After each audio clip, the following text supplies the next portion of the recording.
തെരഞ്ഞെടുപ്പ് യുദ്ധത്തിന് പുറമെ ശരിക്കുള്ള യുദ്ധത്തിലേക്ക് വന്നു കഴിഞ്ഞാൽ ഇറാൻ വെടിവെച്ചിട്ട ഫൈറ്റർ ജെറ്റിലെ രണ്ടാമത്തെ പൈലറ്റിനെയും കമാൻഡോ ഓപ്പറേഷനിലൂടെ രക്ഷപ്പെടുത്തിയതായി US പ്രസിഡന്റ് ഡൊണാൾഡ് ട്രംപ്. വെള്ളിയാഴ്ച വെടിവെച്ചിട്ട വിമാനത്തിലെ മറ്റൊരു പൈലറ്റിനെ അന്ന് തന്നെ രക്ഷപ്പെടുത്തിയിരുന്നു. US കമാൻഡോ ദൗത്യത്തെക്കുറിച്ച് ഇറാൻ പ്രതികരിച്ചിട്ടില്ല. നാളേക്കകം ഹോർമുസ് തുറക്കുകയോ കരാറിൽ എത്തുകയോ വേണമെന്ന US പ്രസിഡന്റ് ട്രംപിന്റെ മുന്നറിയിപ്പ് തെഹ്റാൻ തള്ളിയതോടെ ഗൾഫ് മേഖലയിൽ സംഘർഷം കൂടുതൽ രൂക്ഷമായിരിക്കുകയാണ്. ബുഷേർ ആണവ നിലയത്തിന് നേർക്ക് US ഇസ്രായേൽ സേന നടത്തിയ ആക്രമണവും മേഖലയിൽ ആശങ്ക വിതച്ചു.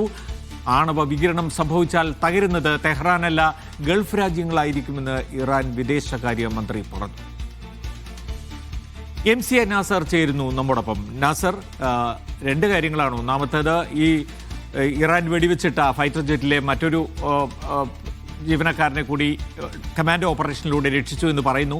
ഇതിന്റെ നിജസ്ഥിതി സംബന്ധിച്ച് നമുക്ക് മനസ്സിലാക്കാൻ കഴിയുന്നത് എന്താണ്? പ്രമോദ്, ലഭ്യമായ വിവരങ്ങൾ പ്രകാരം വെള്ളിയാഴ്ചയാണ് F-15E എന്ന പോർവിമാനം തകർന്നു വീണത്. ഇറാൻ സേന നടത്തിയിരിക്കുന്ന ആക്രമണത്തിലായിരുന്നു വിമാനം തകർന്നു വീണത്. ആ ദിവസം തന്നെ ആദ്യ പൈലറ്റിനെ രക്ഷപ്പെടുത്താൻ, അതും കമാൻഡോ ഓപ്പറേഷനിലൂടെയാണെന്നാണ് ഇപ്പോൾ ട്രംപ് അവകാശപ്പെടുന്നത്. അതിന് പിന്നാലെ ഇപ്പോൾ 2 ദിവസത്തിന് പിന്നിട്ടതിന് ശേഷമാണ് അതുവരെ സുരക്ഷിതമായി തങ്ങിയ ആ പൈലറ്റിനെ വീണ്ടും നടത്തിയ നിരവധി പോർവിമാനങ്ങളും നിരവധി സൈനികരെയും ഉൾപ്പെടുത്തി നടത്തിയിരിക്കുന്ന ഓപ്പറേഷനിലൂടെയാണ് തങ്ങൾക്ക് വിജയകരമായിട്ട് തിരിച്ചു കൊണ്ടുവരാൻ സാധിച്ചിരിക്കുന്നത്. പരിക്കേറ്റെങ്കിൽ പോലും ആ പൈലറ്റ് വളരെ സുരക്ഷിതമായി നിൽക്കുന്നു. അദ്ദേഹം ആശുപത്രിയിൽ ചികിത്സ തേടുകയാണെന്നാണ് ഇപ്പോൾ ട്രംപ് ഏറ്റവും ഒടുവിൽ അറിയിച്ചിരിക്കുന്നത്. ഏതായാലും ഈ പൈലറ്റിനെ മോചിപ്പിച്ചു കൊണ്ടുപോയി എന്നത് പരോക്ഷമായിട്ടാണെങ്കിലും ഇറാൻ മാധ്യമങ്ങൾ സ്ഥിരീകരിക്കുന്നുണ്ട്. പക്ഷേ ആ ദൗത്യത്തിൽ ഏർപ്പെട്ട മറ്റൊരു വിമാനം കൂടി തകർത്തിട്ടതായിട്ടാണ് ഇപ്പോൾ ഇറാൻ സേന അറിയിക്കുന്നത്. അതിന്റെ ചില ചിത്രങ്ങളും അവർ പങ്കുവെക്കുന്നതായിട്ട് ഇറാൻ മാധ്യമങ്ങൾ തന്നെ അറിയിക്കുന്നുണ്ട്. അങ്ങനെ വരികയാണെങ്കിൽ ഒരു വിമാനം കൂടി അമേരിക്കക്ക് അവിടെ നഷ്ടപ്പെടുകയാണ്. ഈ രക്ഷാദൗത്യത്തിൽ ഏർപ്പെട്ട തന്റെ ആ ഒരു ദൗത്യം പരാജയപ്പെട്ടതിന്റെ ആ നാണക്കേട് മറികടക്കാൻ വേണ്ടിയാണ് താൻ മികച്ച ഒരു വലിയ സാഹസിക ദൗത്യം നിർവഹിച്ചു എന്നതുൾപ്പെടെ ട്രംപ് വ്യക്തമാക്കുന്നതെന്നാണ് സൈനിക വൃത്തങ്ങളെ ഉദ്ധരിച്ചുകൊണ്ട് ഇറാൻ മാധ്യമങ്ങൾ ഇപ്പോൾ നൽകിക്കൊണ്ടിരിക്കുന്ന റിപ്പോർട്ട്. എന്തായാലും ന്യൂയോർക്ക് ടൈംസ് പുറത്തുവിട്ടിരിക്കുന്ന ഒരു വാർത്ത പ്രകാരം 2 ഗതാഗത സ്വഭാവത്തിലുള്ള വിമാനങ്ങളാണ് ഇപ്പോൾ അമേരിക്കക്ക് ഇറാനിൽ നഷ്ടപ്പെട്ടിരിക്കുന്നത്. അത് ഈ ദൗത്യത്തിന്റെ തന്നെ ഭാഗമാണ് എന്നുകൂടിയാണ് ന്യൂയോർക്ക് ടൈംസിന്റെ വാർത്തയിൽ വ്യക്തമാക്കുന്നത്. അതിന്റെ ഔദ്യോഗികമായിട്ടുള്ള സ്ഥിരീകരണം അമേരിക്ക നൽകിയിട്ടില്ല. പക്ഷേ ഈ വിമാനം തകർന്നു വീണെങ്കിൽ പോലും അത് ഇറാൻ സേന പിടിച്ചെടുക്കുന്നത് തടയാൻ വേണ്ടി ആ വിമാനങ്ങൾ ബോംബിട്ട് നശിപ്പിക്കാനുള്ള ഉത്തരവും പെന്റഗൺ നൽകിയെന്നാണ് ന്യൂയോർക്ക് ടൈംസിന്റെ റിപ്പോർട്ടിൽ വ്യക്തമാക്കുന്നത്. അതോടൊപ്പം തന്നെയാണ് സ്ഥിതിഗതികൾ കൂടുതൽ സങ്കീർണമാക്കുമാർ ഇപ്പം നാളെക്കകം തന്നെ ഹോർമുസ് കടലിടുക്ക് തുറക്കണമെന്നാണ് ട്രംപ് ഏറ്റവും അവസാനം നൽകിയിരിക്കുന്ന മുന്നറിയിപ്പ്. പക്ഷെ അത് പൂർണ്ണമായിട്ടും ഇറാൻ നേതൃത്വം തള്ളുകയാണ്.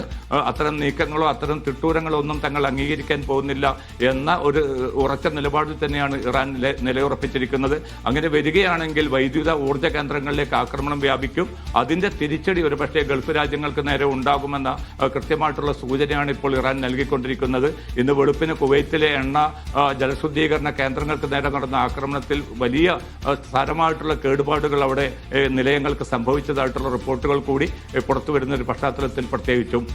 പ്രമോദ്, നാസർ, കഴിഞ്ഞ ദിവസം മറ്റൊരു സൂചന, മറ്റൊരു അവകാശവാദം എന്ന് പറയാം ഇറാൻ നടത്തിയത്, അതായത് അമേരിക്ക വെടിനിർത്തലിന് ആവശ്യപ്പെടുന്നു തങ്ങളോട് എന്നാണ്. താൽക്കാലിക വെടിനിർത്തൽ വേണമെന്ന് അമേരിക്ക റിക്വസ്റ്റ് ചെയ്തു എന്നാണ്. അപ്പോൾ യഥാർത്ഥത്തിൽ അതേസമയം ഇപ്പോൾ ഹോർമുസ് തുറന്നില്ലെങ്കിൽ വലിയ തോതിലുള്ള തിരിച്ചടി ഉണ്ടാവുമെന്ന് US പ്രസിഡന്റ് പറയുന്നതായും വരുന്നു. ഇക്കാര്യത്തിൽ ഒരു ഇൻഫർമേഷൻ വാർ കൂടി നടക്കുകയാണോ?